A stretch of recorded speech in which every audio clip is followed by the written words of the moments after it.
Hare Krishna, welcome back to Thinking of Krishna. My name is Devesani Radhika dasi, and today we will continue reading from Sri Caitanya Mangala, Adi Khanda, Chapter 1, Birth Pastimes of Sri Chaitanya. So today I will be trying something new again. As you can see, I'm not going live this time, but I do want to try to record the entire reading in one go.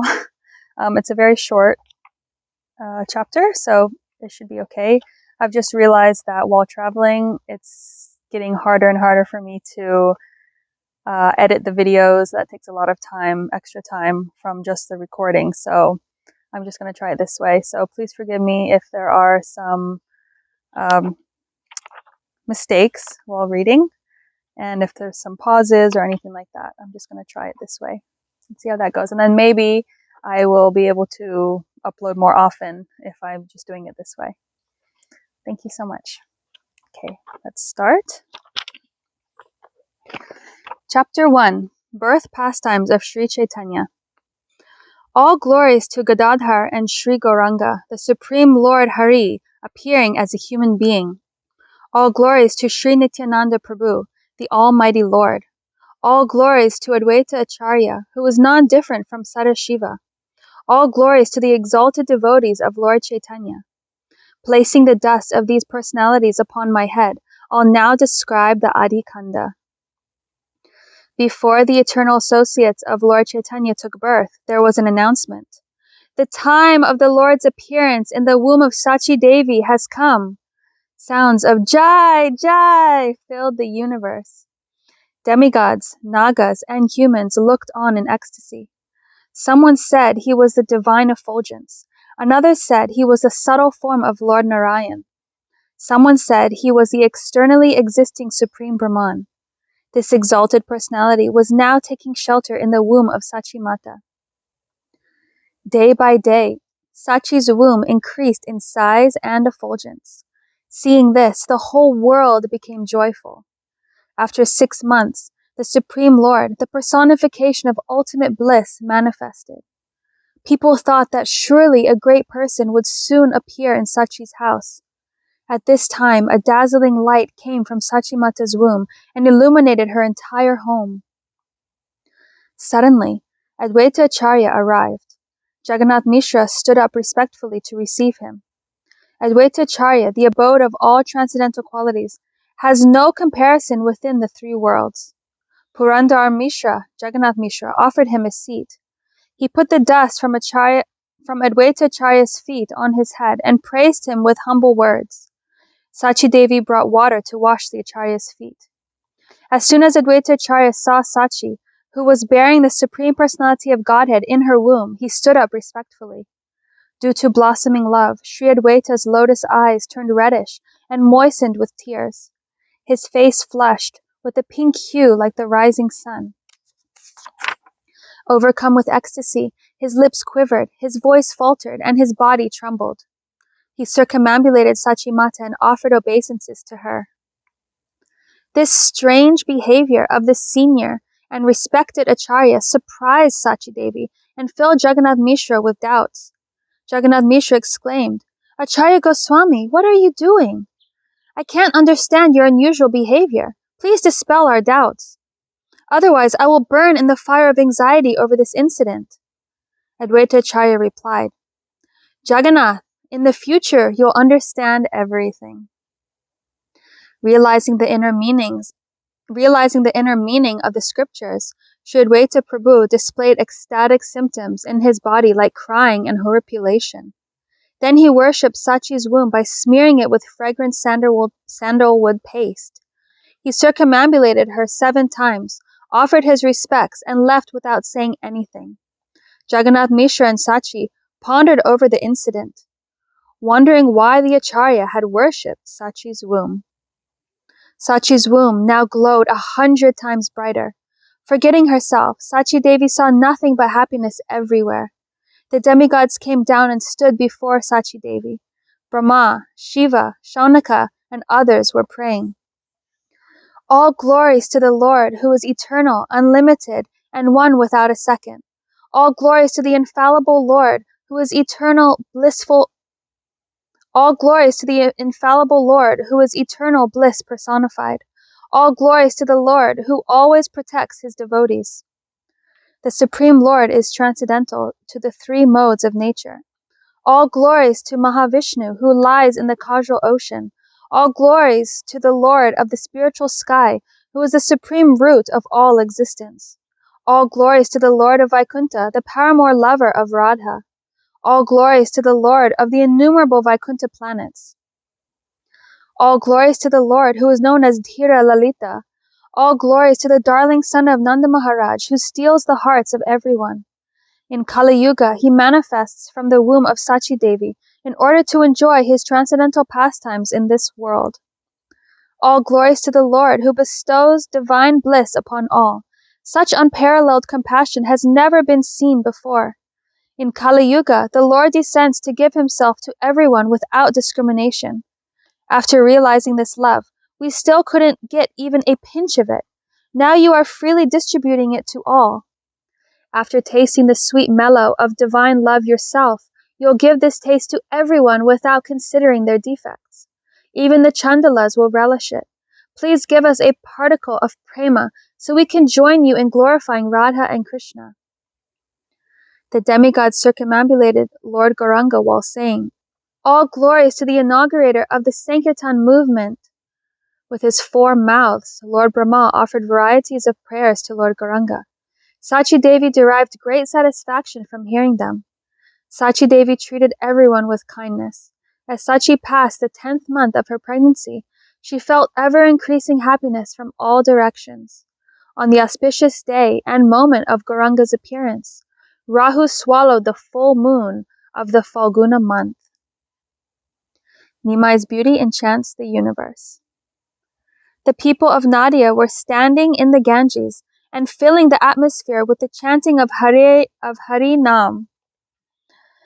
A gentle breeze scattered a celestial fragrance in all directions. Everyone in all 10 directions felt extremely happy. All 6 seasons manifested simultaneously at the time of the Lord's auspicious appearance. Thrilled with joy, the demigods rushed down in their celestial airplanes to catch a glimpse of the golden baby. By the Lord's arrangement, the only sound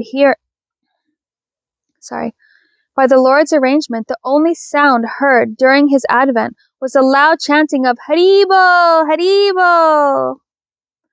The treasure of Vaikuntha appeared in the courtyard of Sachi Devi. Her heart bursting with joy, Sachi waved her hand and cried in a choked voice to her husband Jagannath Mishra, Prabhu, come quickly, see the beautiful face of your son and make your life successful. The village ladies ran excitedly to bless the boy. When they saw him, they chanted, Jai, Jai! The demigods, the Nagakanyas, daughters of the Snake King, and the personified Vedas also came to glorify Gaura Hari. His every limb manifested an abundance of rasa. Gauranga's body was a condensed form of luscious nectar. Seeing this form soothed the eyes of all. It appeared to everyone that he was the paramour lover of the gopis. The ladies said, We have never seen or heard of such a boy whose sight immediately makes our hearts palpitate with desire. We feel an irresistible attraction to Gaura Prabhu. Not a day passes when we don't see him. The entire universe could not contain the boundless joy that Jagannath Mishra felt upon looking at the face of his boy. Gaura's face shone with the soothing glow of hundreds of moons. His smile resembled a blossoming lotus flower.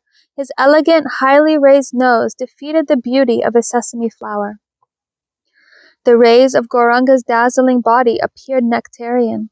Affection rises in the heart upon seeing his red lips, finely shaped chin, and shining cheeks. His neck resembles that of a lion, and his shoulders are as powerful as an elephant's. He has a broad chest, and his long arms hang to his knees. Gaura's entire body is saturated with bliss. His hips are wide and attractively curved. His powerful thighs taper like the trunk of a banana tree. His feet resemble a red lotus flower. The soles are marked with a flag, goad, chamara, chariot, lightning bolt, umbrella, swastika, jambu fruit, and a triangle surrounded by water pots. The combined effect of all this beauty was like a river flowing with nectar. These auspicious marks and symptoms indicated a most exalted personality, a king of kings. Indra, Chandra, the Kinnaras and Gandharvas and other demigods came to earth just to feast their eyes on Gauranga's indescribable beauty. Upon seeing the Lord, everyone's eyes became anointed with nectar, just as if they were seeing their dearmost lover. Just after his birth, everyone came to admire the sweet, satisfying beauty of the boy. Everyone felt very comfortable in his presence. They felt as if they had already had a long-standing and intimate relationship with him. Seeing the boy's beautiful golden limbs filled their hearts with unlimited happiness. Millions of cupids fled in shame upon beholding the beauty of his lotus face. The whole city filled with chants of Jai, Jai. The ever-fresh transcendental Cupid had appeared as the son of Jagannath Mishra. Even the boy's crying sounded like nectar to the ears. The ladies observing him thought he must be an incarnation of the Lord of Goloka. Feeling great ecstasy, I, Lochandas, proclaim that the Lord of all creation has now appeared on earth. All glories to that boy who saturated the four directions in bliss. Hundreds of village housewives brought auspicious items like sweet rice paste and vermilion. Hundreds of village housewives brought auspicious items like sweets, rice paste, and vermilion. Sachi Devi placed her baby on her lap and said in a faltering voice, "Everyone, please bless him with the dust of your feet. May he live forever. He is not my boy, but I still think of him as mine." To protect the boy's body, which defeats the taste of nectar, from any future dangers, the ladies suggested the name Nimai. On the 8th day, Sachi Devi performed the Ashta Kalai ceremony to please the local children by distributing 8 types of kalai, dal. The next day on Navaratri, the villagers enjoyed a blissful festival of singing.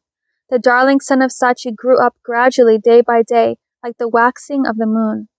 Sachi Mata decorated Nimai's eyes with black kajal, mascara, and marked his beautiful forehead with bright yellow tilak. Sometimes Nimai would move his arms and legs in all directions as newborns always do.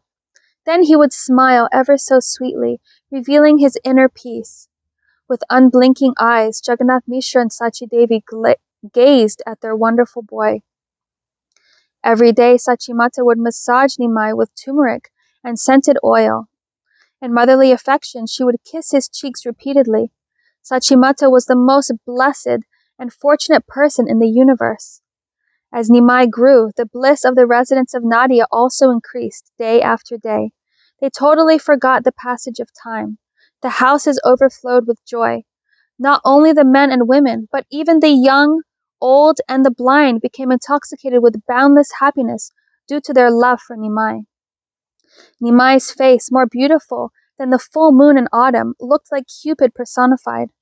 Renouncing their domestic duties, all the young girls of Nadia would run 3 times a day to see the darling Nimai.